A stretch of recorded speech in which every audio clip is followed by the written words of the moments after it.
What? Another video? I know. Well, this one's going to be relatively quick, but something else I wanted to bring up is something else about Pink Bunny Girl's figurines is she does have to use a lot more clay than normal because she usually creates whole new bodies, if I'm remembering correctly.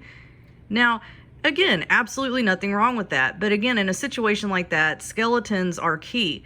But also, when I have to work with the figurine where I'm essentially building them a new body because their body wasn't sufficient for what I wanted, it's a lot better and easier because all of her figurines are usually standing. I know she's got some that are sitting. The thing about, like, Bristlefrost used to be this right here. Now notice, I had to take off the legs, I had to take off the wings, I had to take off the antennas. All I had to do with this, you know, her muzzle, is create a slit in between them to make a, you know, a nose. But, you know, I had to pretty much get rid of most of her limbs and most of, you know, what she had. I think I actually kept her front paws. I think so. I think I kept her front legs, if I'm not mistaken. Yes. I kept her front legs, got rid of everything else.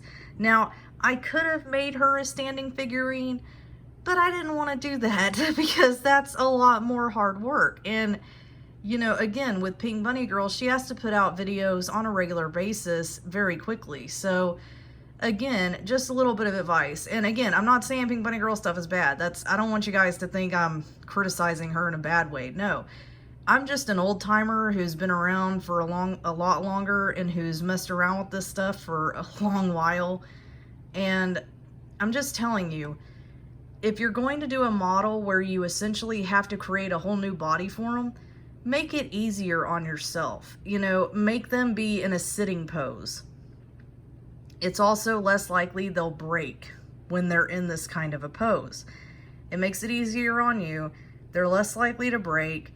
And it's, like I said, it's just so much easier. Because, I mean, same with Barkface. Barkface was originally a bird model. And I took off the wings, took off the legs, and I basically had to recreate his entire body. So I created these limbs, I created those limbs, I created his tail, and I essentially recreated his head.